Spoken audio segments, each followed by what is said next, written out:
विचार की ओर। अभी हाल ही में एक भक्त के माध्यम से पूछा गया, बड़ा अजीब सा सवाल है, अजीब सा प्रसंग है, हमें भी उत्तर देने में थोड़ा सा संकोच लगा उसे, लेकिन हमने उसे उत्तर दिया आधा। हमने कहा बाकी देख लेना दरबार में या तो वीडियो में आ जाएगा, हम उत्तर जरूर देंगे। एक बहुत अच्छे साधक है वो, और यूपी के हैं, कुछ राकेश तिवारी या ऐसा कुछ नाम है, कंफर्म राकेश तिवारी ही है।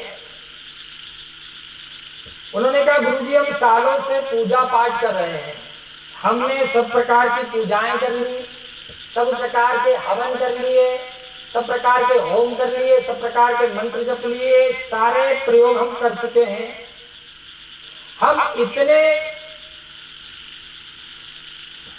आध्यात्मिक हैं कि सुबह से उठकर रात तक हम राम नाम जपते रहते हैं, पूजन करते रहते हैं, हम बहुत आध्यात्मिक हैं, लेकिन फिर भी हमें कोई ऐसी शक्ति या सिद्धि प्राप्त नहीं हो रही जिससे हम जन कल्याण कर सके। हमने सारे ग्रंथ पढ़ लिए, सारे वेद पढ़ लिए, हमने सभी के उपन्यास पढ़ लिए, हमने तंत्र मंत्र और यंत्र तीनों शास्त्र को अच्छे से खंगोला, लेकिन कोई ऐसे विषय तक हम नहीं पहुंचे जिससे हमें लगने लगे कि हाँ अब कोई शक्ति हम पर कृपा कर रही है या कोई शक्ति वास्तविक रूप से हमारे सम्मुख है। पहला हमने उससे कहा चुप हो जाओ, पहले तो बताओ कि तुम अपने आप को क्या समझते हो। तो वो कहने लगे कि हम आध्यात्मिक हैं। हमने कहा अच्छा, फिर तुम पूजा क्यों करते हो, तुम मंत्र जाप क्यों करते हो, तुम राम नाम क्यों करते हो, तुमने ग्रंथ क्यों पढ़े, तुमने वेद क्यों पढ़े, तुमने इतने सारे उपन्यास क्यों पढ़े, तुमने तंत्र मंत्र यंत्र साधना क्यों करी, अगर तुम आध्यात्मिक हो तो। गुरुजी बोले क्या पूछ रहे हैं आप, आध्यात्मिक हूं जभी तो किया। हमने कहा अच्छा आध्यात्मिक लोग ये करते हैं।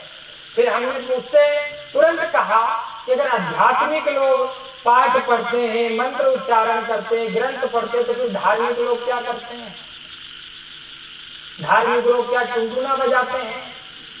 वो हंसने लगा। हमने कहा जो आप कर रहे थे वह धर्म के अधीन आता है, उसको करने के बाद आप धार्मिक बने हैं, आप आध्यात्मिक नहीं बने हैं। आध्यात्मिक और धार्मिक में बहुत अंतर है। जब आप आध्यात्मिक बनोगे तब सिद्धि के प्रति और सिद्धि का आपके प्रति रुझान होगा, और धार्मिक बनोगे तो आपको सब नॉलेज होगा कि हाँ श्रीमद् भागवत गीता में क्या हुआ, रामायण में क्या हुआ, उस वेद में क्या हुआ, उस काल में क्या हुआ, उस युग में क्या हुआ। यह धार्मिक है। आपका धर्म क्या है, अन्य धर्म क्या है, आपने इनको पढ़ा है। पढ़ने के बाद आपने हाथ में माला लेकर के इनका रटन किया है, और वो रटन आप कर रहे हो। आपसे बेहतर तो वो बच्चा है पहली क्लास में जो पुस्तक हाथ में लेके कोई भी पाठ याद करता है। चंद्रशेखर आजाद का जन्म कब हुआ, चंद्रशेखर आजाद का जन्म कब हुआ, चंद्रशेखर आजाद का जन्म कब हुआ। हमने कहा वो आपसे ज्यादा रटते मां। तुमने माला लेके राम राम राम राम जप लिया तो तुम अध्यात्मिक हो गए। फिर वो बच्चा जो रट रहा है आप उसको क्या कहोगे, वो तो आपसे ज्यादा रट रहा है, वो तो खटिया पड़े पड़े रटता है, चलते फिरते। आप देखते हैं ना बच्चों की किताब ले लेते हैं बढ़िया, और हमको भी लगता है बच्चा खूब पढ़ रहा है, बच्चा रट रहा है, माइंड में रट्टू बन रहा है, हर विषय को रट रहा है। रानी लक्ष्मीबाई कहाँ की है, तो रानी लक्ष्मीबाई झांसी की है, रानी लक्ष्मीबाई झांसी की है। और लास्ट में वो जब पेपर देने जाता है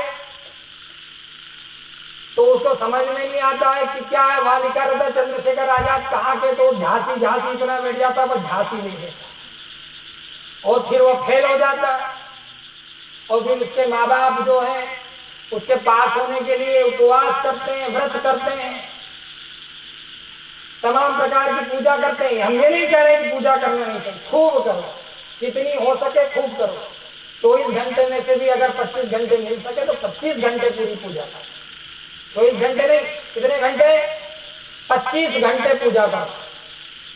पर कहीं ऐसा ना हो कि आप 2 लाख लोग हैं और 2 लाख लोगों में सब 2 लाख पूजा कर रहे हैं, और मात्र 20-25 लोगों का काम हुआ, उन्होंने हाथ उठा दिया और हमारी बेकार हो गई, बाकी लोगों का क्या। तो इसलिए कर्म प्रधान है। आप जिस प्रकार के कर्म करते हैं आपको उस प्रकार का फल प्राप्त होता है। जिस प्रकार की आपकी मंशा होती है उस प्रकार का आपका मार्ग बनता है। जिस प्रकार की आपकी आस्था होती है उस प्रकार का देव आप पर कृपा करता है। आप चाहते हो जल्दी से धन कमा ले, छल कर ले, तो वैसे ही कोई देवता आप पे कृपा करता है। आप डाकामारी करोगे, लूटमारी करोगे, झूठ बोलोगे। तो इसीलिए धार्मिक अगर आप हैं तो धार्मिक में आप लोगों को यह समझना है कि धार्मिक और धर्म में कोई भी सिद्धि, कोई भी साधना, कोई भी ऐसा देव साक्षात या कोई ऐसी ऊर्जा आपके पास साक्षात नहीं आती। अगर आप इसकी अभिलाषा करते हो तो आज से बंद कर दो।